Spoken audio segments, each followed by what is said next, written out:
Hello friends, welcome to the world of CMA. Illustration 8. A customer has been ordering 19,000 special design metal column at the rate of 18,000 per order during the past years. അദ്ദേഹത്തിന് വേണ്ട annual demand എത്രയെന്ന് പറഞ്ഞാൽ annual എത്ര വേണം? 90,000 വേണം അല്ലേ? Illustration 8. Annual എത്രയാണ്? 90,000.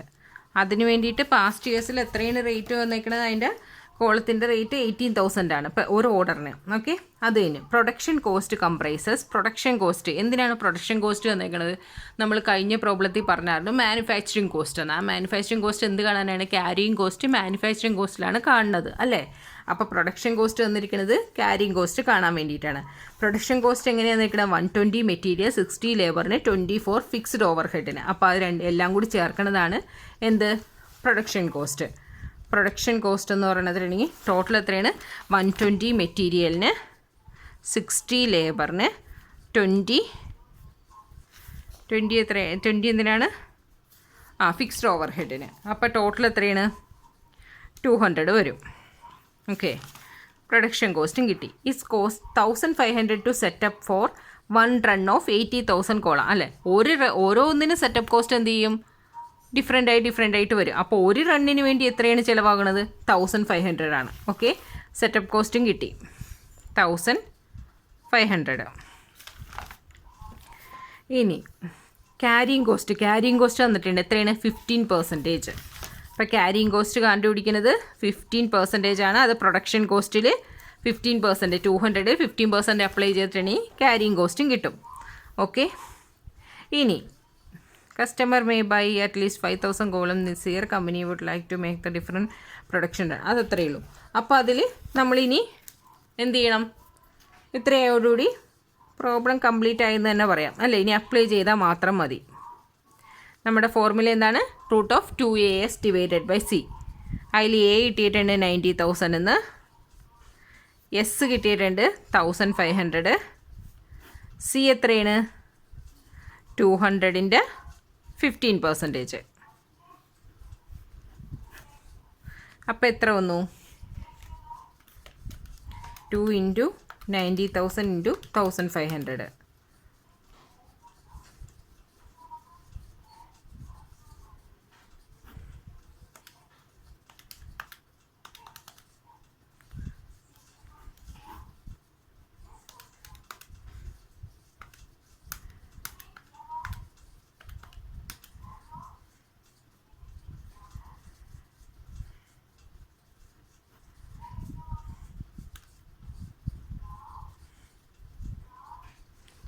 $3,000 unit വരും. ഓക്കെ, ഇനി അടുത്തത് സിമ്പിളായിരുന്നു ആ പ്രോബ്ലം. ഇനി അടുത്ത് illustration 9. AB limited is committed to supply 24,000 bearing per annum to സീഡ്ലി ലിമിറ്റഡിന്. എത്രയാണ് കമ്മിറ്റ് ചെയ്തിരിക്കുന്നത്? ടു സപ്ലൈ ചെയ്യുന്നത് 24,000 ടു സീഡി ലിമിറ്റഡിന് on A study basis. It is estimated that it costs 10 paise as inventory holding cost per bearing per month. ഒരു month എത്ര വരും എന്ന് പറഞ്ഞാൽ 10 പൈസ വരുമെന്ന്. ഓക്കെ, എന്തിന്? അത് ക്യാരിയിങ് കോസ്റ്റ് ആയിട്ട് എടുക്കാൻ വേണ്ടിയിട്ടാണ്. And the setup cost per run on B. Setup cost എത്രയാണ്? 324 വരും സെറ്റപ്പ് കോസ്റ്റ്. ഓക്കെ, ഇനി എന്താ നമുക്ക് കാണേണ്ടത്? What would be the optimum run size for bearing manufactures.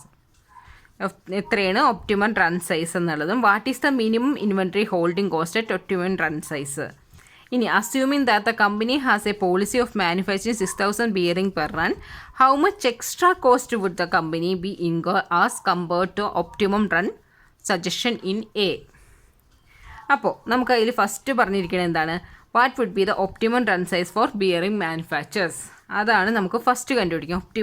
എത്രയാണ് ഒപ്റ്റിമം റൺ സൈസ് എത്രയാണെന്നുള്ളത്. ഒപ്റ്റിമം റൺ സൈസ് കാണാനായിട്ട് എന്താണ്? Production run size. അതായത് അത് കാണാനായിട്ട് എന്താ ചെയ്യേണ്ടത്? 2as divided by C. Okay, അതായത് ആ ഒരു ഫോർമുലയിൽ തന്നെയാണ് കാണേണ്ടത് നമ്മൾ പഠിച്ചു. അപ്പോൾ ചെയ്യാം. ഇല്ലുസ്ട്രേഷൻ 9.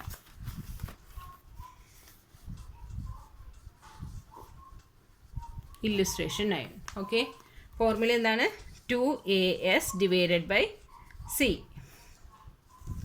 അതിൽ 2 ഓക്കെ. എ എത്രയെന്നാണ് നമ്മൾ പറഞ്ഞത്? എ എത്രയാണ് കണ്ടുപിടിച്ച്?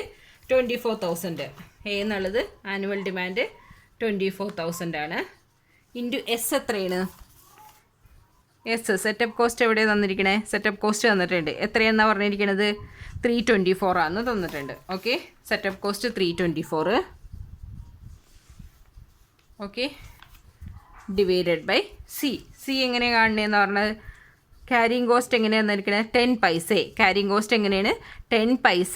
10 പൈസ എന്നുള്ളത് എന്താണെന്ന് പറഞ്ഞത്? Holding per month. 10 പൈസ as inventory holding cost per bearing per month. ഒരു മാസത്തേക്കുള്ളതാണ്. അങ്ങനെ എങ്ങനെയാണ് കണ്ടത്?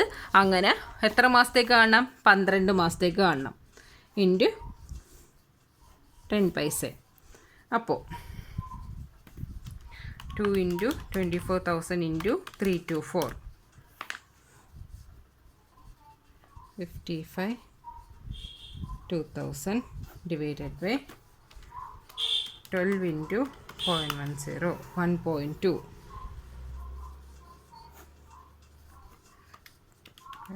by 2 divided by 1.2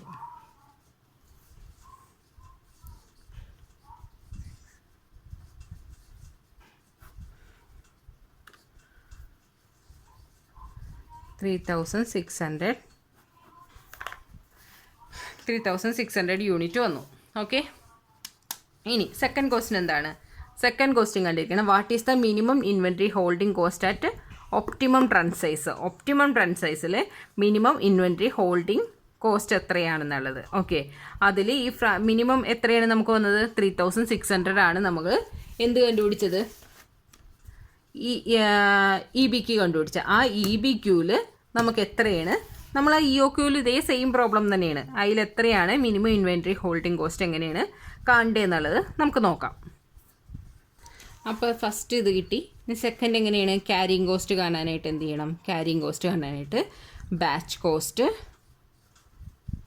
divided by 2 into carrying cost per unit എടുക്കണം. ബാച്ച് കോസ്റ്റ് എത്രയാണ്? 3,600 എന്ന് കിട്ടി.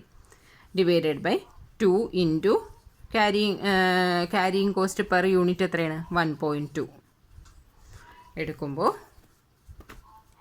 3,600 ഡിവൈഡഡ് ബൈ 2 ഇൻറ്റു 1.2 2160. ഓക്കെ, 2160 എന്ന് കിട്ടി. ഇനി തേർഡ് ക്വസ്റ്റ്യൻ എന്താണ്? തേർഡ് ക്വസ്റ്റ്യൻ എന്താണെന്ന് വെച്ചാൽ assuming that the company has a policy of manufacturing 6,000 bearing per run. ഇനി 6,000 ബിയറിംഗ് എന്നുള്ളത് നമ്മൾ അസ്യൂം ചെയ്തിട്ട് ഏതാണ് ഇപ്പോൾ 3,600ലും 6,000ലും വെച്ചിട്ട് ഏതാണ് എന്താണ് how much extra cost would the company be incurred as compare to optimum run size? അതായത് 3,600ഉം 6,000ഉം കൂടി ബിയറിംഗും കൂടി കമ്പയർ ചെയ്ത് കഴിഞ്ഞാൽ ഏതിനാണ് എക്സ്ട്രാ കോസ്റ്റ് വരുന്നത്, എത്ര മാത്രം വരുന്നുണ്ട് എന്നുള്ളതാണ് കാണേണ്ടത്. അപ്പോൾ നമ്മൾ ഫസ്റ്റ് ക്വസ്റ്റ്യൻ സെക്കൻഡ് ക്വസ്റ്റ്യൻ കണ്ടുപിടിച്ചു. ഇനി തേർഡ് ക്വസ്റ്റ്യൻ എന്താണെന്ന് പറഞ്ഞത്? ടോട്ടൽ കോസ്റ്റ് കണ്ടുപിടിക്കണം. ടോട്ടൽ കോസ്റ്റ് കണ്ടുപിടിക്കാൻ എന്താണ് നമ്മളവിടെ പഠിച്ചത്? ടോട്ടൽ കോസ്റ്റ് കണ്ടുപിടിക്കാനായിട്ട് setup cost plus carrying cost. Okay, അതായിരുന്നു ടോട്ടൽ കോസ്റ്റ് കണ്ടുപിടിക്കേണ്ടത്. ടോട്ടൽ കോസ്റ്റ് കണ്ടുപിടിക്കേണ്ടത് ഏതിൻ്റെയൊക്കെയാണ് ഇവിടെ? ഒന്ന് 3,600ൻ്റെ യൂണിറ്റിൻ്റെ, ഇനി ഒന്ന് 6,000 അസ്യൂം ചെയ്യുകയാണെങ്കിൽ 6,000 യൂണിറ്റ് അസ്യൂം ചെയ്യാനാണ് പറഞ്ഞിരിക്കുന്നത് അല്ലേ? രണ്ടെണ്ണത്തിനാണ് നമുക്ക് ടോട്ടൽ കോസ്റ്റ് കണ്ടുപിടിക്കേണ്ടത്. ഫസ്റ്റ് എന്താണ് അപ്പോൾ പറഞ്ഞിരിക്കുന്നത്? സെറ്റപ്പ് കോസ്റ്റ് കാണണം. സെറ്റപ്പ് കോസ്റ്റ് കാണാനുള്ള ഫോർമുല എന്താണ്? നമ്മൾ ഫസ്റ്റ് ഓടിച്ചായിരുന്നു അല്ലേ? Annual demand divided by batch cost into setup cost. Okay, ഈ ഫോർമുലയിൽ നമുക്ക് കാണാം ആനുവൽ ഡിമാൻഡ് നമുക്ക് എത്രയാണ്? 24,000 ആണെന്ന് അറിയാം. രണ്ടിനും 24,000 ആണ്. ഡിവൈഡഡ് ബൈ ഇത് എത്ര എടുക്കണം? ബാച്ച് കോസ്റ്റ് ഇത് 3,600 ബാച്ചായിട്ട് തിരിക്കുകയാണെന്നുണ്ടെങ്കിൽ അതിൻ്റെ സെറ്റപ്പ് കോസ്റ്റ് ഓൾറെഡി ബാച്ചിന് എത്രയാണെന്ന് പറഞ്ഞത്? സെറ്റപ്പ് കോസ്റ്റ് പറഞ്ഞത് എത്രയാണെന്ന് പറഞ്ഞത്? 324 ആണെന്ന് പറഞ്ഞു അല്ലേ? ഇനി ഇവിടെ അതേപോലെ തന്നെ എങ്ങനെയാണ്? 24,000 എന്നുള്ള ആനുവലിന് നമുക്കിപ്പോൾ 6,000 ബാച്ചായിട്ട് തിരിക്കുകയാണെന്നുണ്ടെങ്കിൽ അതിൻ്റെ കോസ്റ്റ് 324 എന്തായാലും ഒരെണ്ണത്തിൽ വരും. അപ്പോൾ എത്ര വരും? 24,000 divided by 3,600 into 324. 2159.99 എന്ന് വന്നിട്ടുണ്ട്. അതുകൊണ്ട് 2160 എന്ന് എടുത്തു. ഓക്കെ, ഇവിടെ 24,000 ഡിവൈഡഡ് ബൈ 6,000 ഇൻറ്റു 324 1296. ഓക്കെ, ഇത് ഫസ്റ്റാണ്. ഇനി സെക്കൻഡ് സ്റ്റെപ്പ് കോസ്റ്റ് കണ്ടു കഴിഞ്ഞാൽ അടുത്ത് എന്താ കാണേണ്ടത്? അടുത്തത് ക്യാരിയിങ് കോസ്റ്റ് കാണണം. ക്യാരിയിങ് കോസ്റ്റ് കാണാനുള്ള ഫോർമുല എന്താണ്? ക്യാരിയിങ് കോസ്റ്റ് കാണാനായിട്ട് batch cost divided by 2 into carrying cost. Okay, അതിൽ ബാച്ച് കോസ്റ്റ് എന്താണ്? ബാച്ച് കോസ്റ്റ് എന്നുള്ളത് 3600 ആണ്. Divided by 2 into carrying cost എത്രയാണ്? ക്യാരിയിങ് കോസ്റ്റ് നമ്മൾ കണ്ടുപിടിച്ചത് എത്രയെന്ന് പറഞ്ഞാൽ 1.2. ഇവിടെ 6000 ഡിവൈഡഡ് ബൈ 2 ഇൻറ്റു 1.2. ഇപ്പം എത്ര വരും? 3600 ഡിവൈഡഡ് ബൈ 2 ഇൻറ്റു 1.2 2160. ഇവിടെ 6000 divided by 2 into 1.2 6000 divided by 2 into 1.2 3600. ഇത് സെക്കൻഡ്. അപ്പോൾ 1 + 2 ചേർത്താൽ 2160 + 2160 1296 + 3600 എത്ര വരും? 4896